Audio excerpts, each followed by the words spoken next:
Good morning, everyone. Welcome to Step into the Portal. My name is the Brandt, and I want to wish you a happy All Hallows Eve. Howdy, everybody. Welcome. Happy Monday morning. I'm going to play some Final Girl, and later I'm going to play some Bloody Inn for Halloween. I thought those were good themed games for a day like today. I'm not really a horror movie person. I'm not really a horror board games person, but these two tend to catch my fancy, so I thought they'd be fun to play, and they're very soloable, which I enjoy both of these in their solo mode. Actually, what I'm playing today, or right now, Final Girl is a solo only game. In fact, I'm on the committee for the Dice Tower Awards, and this is the game that the Dice Tower that last year won the solo game of the year, which I think it was great that a solo only game won the solo game of the year. So thank you everybody for joining me. I see there's a few people here. I imagine some people will trickle in as they can throughout the morning. It's actually not a very long game. It can be a pretty hard game. I'm not going to teach the entire game. If you go back on the channel like almost a year ago, I think, a while ago, it might have been the spring, I taught and played the game on camera, so you can see that one there. So I'm just going to play today. I pretty much have the rules down, so I can explain things to you. The modularness of it makes it a little tricky. There's one I can't actually figure out what they're going to do, so I'm going to play it the harder way here, but we'll have to see, because it seemed hard even when I was playing it not with the harder rule. So it's a pretty tough game. It's hard to win, but c'est la vie. That's the point. Yeah, Spooky, welcome. Good morning, Spartan. Good morning, Silverfear. Good morning, Josh, and others who are joining. Thank you so much for being here. I hope you have an awesome Halloween. All right, so here is the table. Here is the game. So what's really neat about this is it comes... How do I say it? So first you buy the core box. The core box is going to give you the cards you need to play. It's going to give you kind of the tokens and pieces and whatnot. And then you pick like a little modular, and you can switch them over you want. So the modular is going to come with a villain, it's going to come with a location, and it's going to come with 2 final girls. But you can take different ones. I can put Geppetto not in Carnival of Blood. These happen to come together. Asami comes in there, so I used all that because I haven't played the game a whole bunch. Oh, I do want to give a thank you to Jason Perez. This is actually his copy of the game that I've had for a long time. And I found it up here in the attic, and I was like, hey, Jason, I still have your game. Oh, great, get it back to me. Sure, no problem. I'm going to stream it one more time for Halloween. So thank you. Jason has a channel called Shelf Stories. You'll also see him on the One Stop Co-op Shop channel, and he's local to me here. So thank you to him for letting me have the game all this time and a chance to do it once again. So the idea here is that Asami is trying to find her way through the Carnival of Blood, rescuing as many of these victims as she can, or I guess these people, innocents, before they become victims. Here is that there are also miniatures that come with it. I didn't break open the box of miniatures, and they're gray miniatures, and they're relatively small. I didn't actually think they'd show up well on camera, so I decided to just go with what the standard is here. So here's Geppetto. He's got 8 health. Here's their final health. So when you deal that final point of damage, you flip this over to see if they have any remaining health. I have the same thing. And they would come back to life with that much health, and I may do the same. But these could also be 0. So it's kind of a fun thematic piece that's happening there. So I need to, deal that damage to him. Geppetto, however, has these puppets that he can control. And this is where I get a little bit confused, and I can't figure out from the rules exactly which way it works. I know he puts a puppet into play every turn. It then targets a nearby survivor and moves to them, but I don't know if everyone does that. My assumption is that every puppet is supposed to move, but I couldn't tell. Then they're going to attack when Geppetto attacks as well, is going to be the idea. So here's the Carnival of Blood down here. We have these locations we can search. This little card is going to give us setup. Are any modules available at the portal? Got the free core box, and the first one was more was needed. Gotcha. I don't believe it. So the game never came to retail. I do think they intend to put it in retail, and I know that Van Ryder recently stocked like a collector's set, like where you could get everything in one box. So I saw that was going out to people or whatnot. So I imagine that's the thing that's going to go to retail. But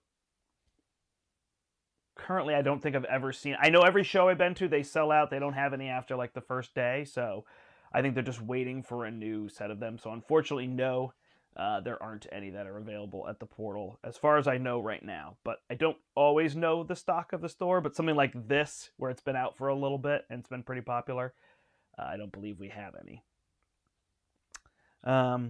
Okay, so the idea is we get time, which is over here, and then we have these dice we're going to roll. It gives you 6 dice. I don't actually know the way you roll bonus dice. I imagine it's off of some of these cards. But you basically can roll 1, 2, or 3 dice based on the horror level here. So we start at 2, and if we can decrease it down here, then we can make that horror level, or we can roll more dice. If it gets high, then we roll fewer dice, and we have the actions, which I can show you on the cards here. So, yeah, so initially what we're trying to do is rescue these people. If we can rescue them and bring them to these exits, which are these green locations on the edge, then we can rescue them and get bonuses. When we rescue all of them, we get to flip this card. And otherwise, we are trying to stay alive. So that is the idea here. Let me move my dice there. All right, so here we go with turn 1, and it tells me the action phases right over here. So the first thing we're going to do is we're going to play our cards. So we want to try to rescue some people here. So the nearest exit, although we got a lot of people, we can bring 2 with us. So 1, 2, 3, 4, 1, 2, 3. So we have some options of ways to go, although we'd be going near him. Oh, sorry. The very beginning of the game, it's not real. We put 4 more people in the House of Mirrors, and then we put this little death token in the Forest of Horrors, and somebody dies, so the bloodlust goes up every time. So now anybody who goes in that forest will die. So I guess we'll try to rescue these people here. So we're going to do a walk. So when we want to do walk, we're going to roll 2 dice, because that's, oh, you know what? We want to do focus first because of that. We're going to try to decrease this track over here. Ah, perfect. So I rolled essentially what's a 5 and a 6, but they are stars, so I rolled 2 stars. 1s and 2s are blank. 3s and 4s let me discard 2 cards for success. And I have 6 cards in my hand. I rolled 2 successes, so we're going to decrease this 1. And then we're going to gain 2 time. So there is that. All right, so we could actually just do that again. Or we could walk twice to try to rescue some people. Maybe rescuing people is smart. So let's try to walk. We get 2 dice here. Hey, 2 more successes. Well, it's a good day. So we walk 2 spaces. 1, 2. We can bring up to 2 people with us. And we lose 1 time. So that was pretty successful. So we're going to do that again. We are going to walk. We really only need 1 success this time. And we got 2. So we'll go 1. And then we'll rescue these 2 people. And then 2, we're going to come back here. So when we rescue, we get to pick our bonuses. So we're going to take this one right here, which lets us lower this by 2, so now we get more dice. And we're going to take this one right here, which lets us move 1 space, so we can bring this person back here, and we can take a search action. Perfect. So the search action lets us come up here, and we would look for how many dice we get to roll, and what cards we get to take off. Man. Okay, so this is absolutely abnormal. Usually I'm rolling once. So this is fun to be on camera and be rolling well. So take the top 2 item cards of your space and choose one. So I assume with this search action, it's just going to let me choose a space here. So I'm going to take the top 2 off of this deck. Now, one thing to note is that in this scenario, I have shuffled in traps into these decks. So there could be a trap. Nope. So I either get Asami's knife belt or the aluminum bat. Now, I'm going to take the knife belt. Normally, it would go here because of space. I'm just going to put it down here. I don't have space on the side of the board. This board should actually push up, and the item cards would be here, but then you wouldn't be able to see them. So there's that. Place the other on top, face up, or underneath, face down. All right, so we'll put this aluminum bat back. So what does this item card do? So this item card is going to give us range, so it can be 0 to 1 spaces away. It does an additional damage whenever we attack, so we have attack cards over here. And then I can divide damage between any enemies within range. So only I can use this item, so I shuffle it in. It's actually a little secret card that's hiding in the box. Spoiler. So only you can only shuffle this in when Asami's playing, and it popped up on top when I was setting up. So I thought, hey, that's perfect. We'll grab that. All right. Well, now it's interesting because we are in pretty good shape. We can save these cards. I could focus again just to gain time, but I think I'm in a good spot. So I'm going to stop there. So when I stop there, I go to my planning phase. Oh, wait, hold on. I did my walk. I gained 2. I spent 1. So I should actually be at 6. So now I go to the planning phase, which is where I can purchase these cards. So I had to kind of condense them a little bit here. You're supposed to spread them out. So like there's 2 distractions, there's 2 improvises in this set, and their costs are on the bottom. So I believe these ones cost, this one also costs 4. So 4, 5, these are my 2s actually go here, and you've got this close call. So I can spend my remaining time in order to purchase cards. I can't purchase anything that I played or discarded the previous turn. So I could search for more items so that I'm stronger. I could have this distraction card. This one allows me to gain more successes, which is nice. I probably just want something to deal damage. So I think I'll do this Furious Strike so I can come after him. So that's going to cost me 4. And then I've got 2 remaining. So I'm going to buy this Sprint so I can move a little further. Awesome. And then these cards actually get discarded, and these starter cards are free. So I don't get them this turn, but I will get them back next turn. So I'm just going to make a pile of those right there.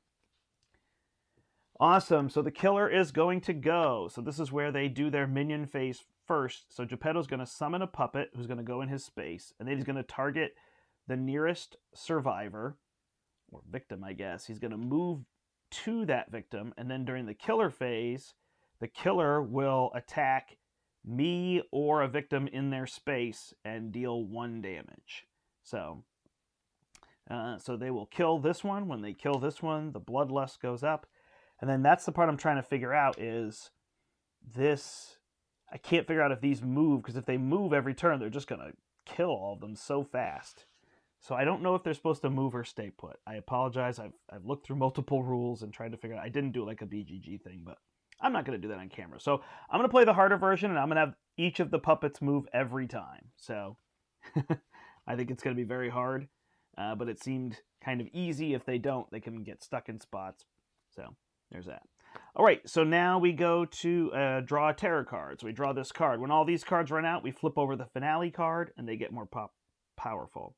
Minor dark power. Am I a puppet? If you start your turn more than 2 spaces away from Geppetto, lose hearts equal to his current attack value. Wait, does that also deal 2 damage to me? So that's going to go up there. Unfortunately, it's going to be off camera. I believe that also is going to deal 2 damage to me, right? Recover 1 health. No, that's just got to be symbols on the card then. All right. Oh, maybe he heals. It's probably that he would heal when you drew that. Got it. All right, so that is that. Then we go to the panic phase. If a victim was killed this turn, panic all victims in the killer space. So one was killed, but there's nobody in space. Panic would be we'd roll a die, and they would go that direction. There's randomized values on here. And then upkeep, we would reveal this if this was empty. And I can rearrange my items so I can have things in my backpack, because these actually have hands on them, so I can only have this in 1 hand, would be the idea. Awesome. We're in good shape there. These event cards only come up from here. He gets his dark power card here, and then he'll increase that power value. So now we're rolling 3 dice, so we're in really good shape. I actually probably should have bought another sprint. I'm considering moving into his space and hitting him instead of saving people. Let's be brave. So we're going to roll 3 dice. Watch now, we're going to get 3 blanks. So we got 1 success, so we can move 2 spaces. So now the question is, do we move here? I don't have anything else to move, right? I can do this Furious Strike in an adjacent space with this, so I could just straight up hit him. also have a weak attack. If I move the 2 this way, I'd end up here. Otherwise, yeah. So we'll just go here, and we'll do our move 2 spaces. Oh, this should have reset to 6. Sorry, it's got a little thing on there. And then we will do our Furious Strike. So we can attack up to 1 space away, and we add an additional damage. So let's roll 3 dice. 1, 2 successes. So here we could discard 2 cards to get a 3rd success, but we don't need it. So we are going to hit him twice, which is actually 3 times. 1, 2, 3. Unfortunately, we can't kill the puppet. I'd almost rather do that. Put these tokens up here. So we're going to do that, and then we're going to decrease this by 1. We can't decrease it anymore. Oh, I guess I can move to that space, and then after that, okay, then I would increase the time. Got it. So there is that. I could then give him a weak attack to keep dealing damage, because I have this item. And I haven't lost any health yet, so I'm in really good shape. So we will do the weak attack. We got 1 success. I would lose a heart, or I could discard these 2 cards. I think I will deal the 1 damage, which turns into 2. Look at this. And then I will take a damage. Wow. And we could short rest to heal if we wanted to, but we'll probably just save these cards and hope it's not too bad, right? All right, so we go to our planning phase. We have 5 left. So I wish, actually, I could, oh, if I do focus, I could be able to buy that big attack and maybe just kill him next turn, which would be crazy. This would be such a fast game. All right, so focus gives me 1 success, which unfortunately I was thinking I could discard, darn it. So this moves me up 1, but this makes me lose 1. So I actually just lost that card, so not my best call. All right, so I can't get the big attack, so I'm going to need something else. I like sprint here, so I'm going to spend 2 on that. Do I guard to stay alive? Do I improvise? Or retaliate so I could hit him back?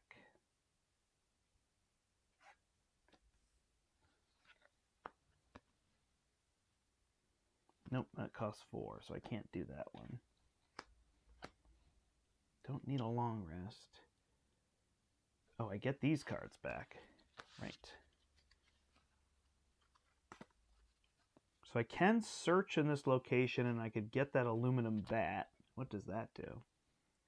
Whenever you inflict damage to the killer with the aluminum bat, you may immediately discard a minor dark power. Well, okay.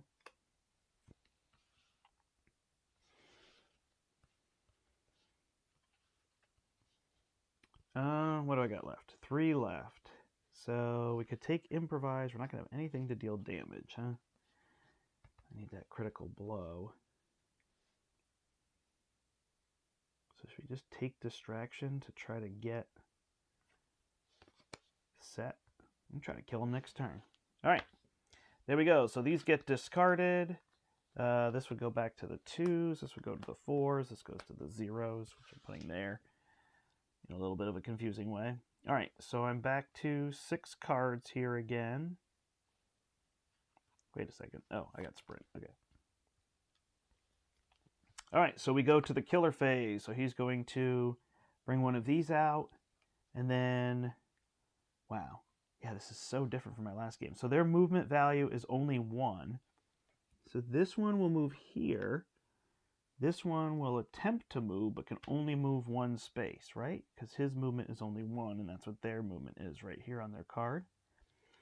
Okay, that'll work. And then they're all going to attack. So this one will attack. So he doesn't move because he doesn't have movement on his card here. So this one is dead, which is going to increase the bloodlust, which is going to increase this by 1, but I still get my 3 dice. Now their movement is increased. Then we're going to draw this card. Misty Ambush. All victims at or adjacent to the Forest of Horrors panic. For any 1s rolled, the victim is killed. Boy, we are getting lucky this game. There's nothing there. If at least 1 victim is killed, this increases. It doesn't. If no victims were killed, resolve the next card. Darn it. If at the start of your turn you're more than 2 spaces away, so that would have been last turn, his attack value is 1, so I should have lost 1 health. Missed that. All right, it burns, it burns. Place the acid trap token in your space. Immediately apply the trap's effects to you and any victims in your space. And this goes up too. Darn it. All right. Acid trap. Man, look at this space. So that is going to be on this card right here. You lose 1 hit point. All right. There's that. Unfortunately, I can't kill him, so I have to do some short rest. Let me see if this happens.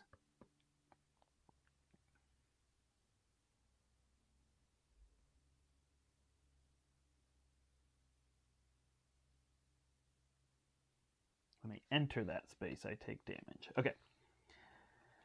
So first things first, I guess we will be a distraction here.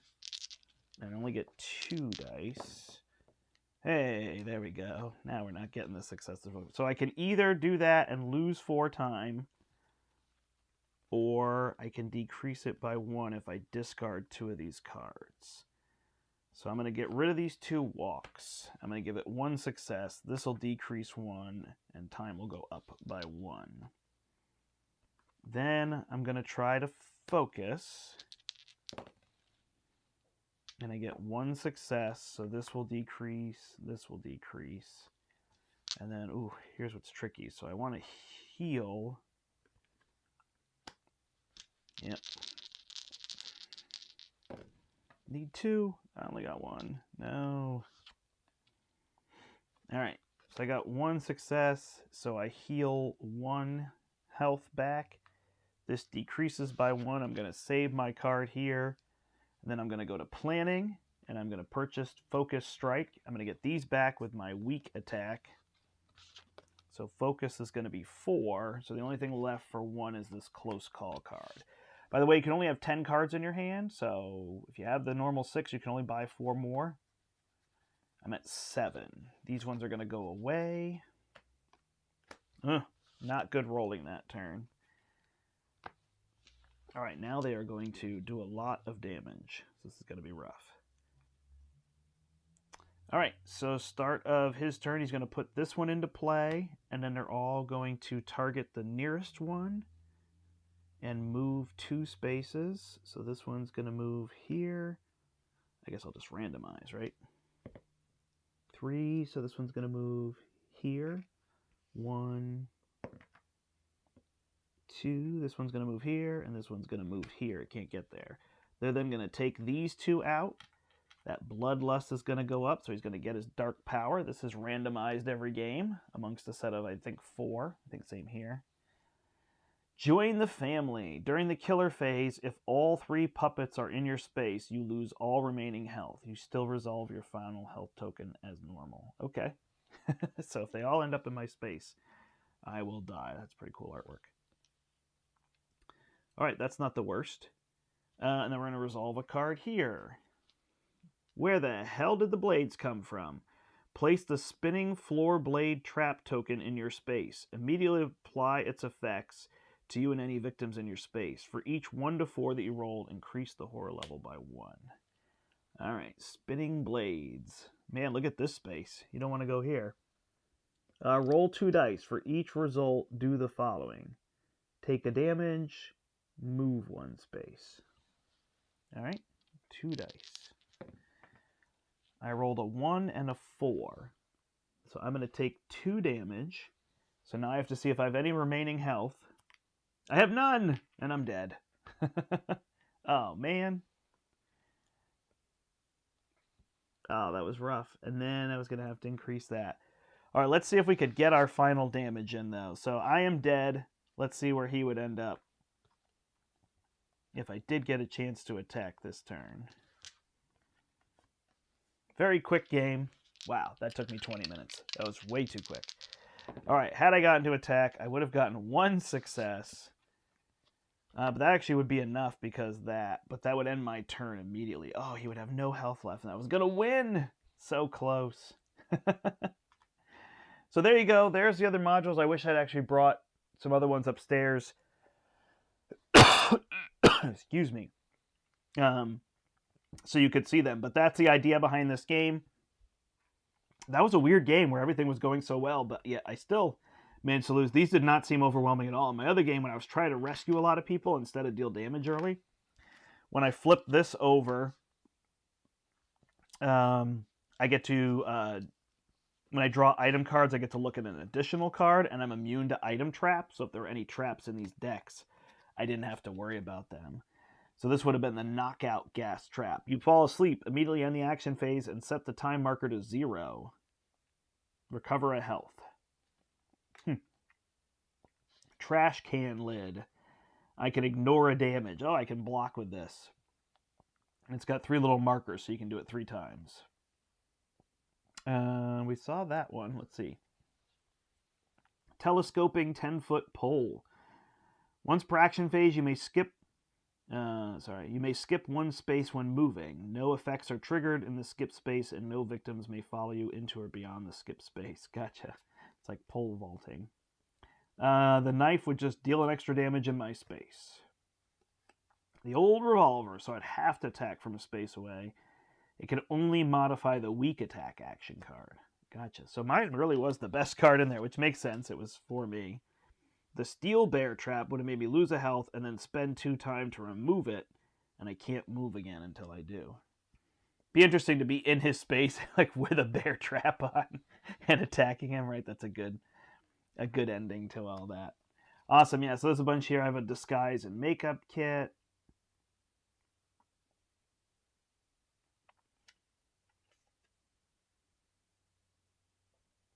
Yeah, see, they don't target me until they're in my space. Hidden cobra trap, a crystal ball, found footage. Cancel the effects of 1 item trap or terror trap. Oh, yeah, so stuff like that I could use. So the question was, should I have searched first? What should I do? It's funny that I say, like, oh, it took 20 minutes, but when you're playing a solo game, that's kind of the time frame that you're looking for, right? You're not, like, there's certainly games that take hours, and that's fun, but, you know, generally this is what you're trying to do, and I didn't really do a full teach. So there's also events cards over here. What's really neat is there's some cool things that can come into play. Like, did you follow me here? So I place 4 new victims, one of which is my sibling. So all of a sudden my sibling is here. And if they die, it's a +2 bloodlust on that track. And then another one is the golf cart. So the golf cart comes into play in one of the corners, and I can go get it and drive it into him to deal damage. And whatnot. Run, I'll hold them off. The victim closest to is your fiancé. If an enemy would move into your space while the fiancé is there, instead kill the fiancé and the killer stays where they are. If your fiancé is killed by a trap, then this goes up by 5. So, that is the game. A nice spooky one for Halloween. I guess had I realized the game last night probably took me about 40 minutes, but I was still looking up rules and everything. So, now that I've got it down a little bit more, it was shorter. But they come kind of in these cases, if you will. So, like, here's the core box, and then you got a tray that slides everything in here. I'm sorry that it's not available currently at our store, but hopefully it will be soon. And then you get the little sheets that go with each of them. So the core box will slide in here, and it'll hold all of your components, like so. And then the other part of the game, it actually comes 2-sided. So you can put the Geppetto stuff in here. I think this is a spot for the minis. And you can put the Carnival of Blood stuff here, and you've got space for all those. And then it's actually, these are the boards, which is super cool. So this will just go like this. It's magnetized, fits on there. And then Geppetto can pick up. Keep it down here.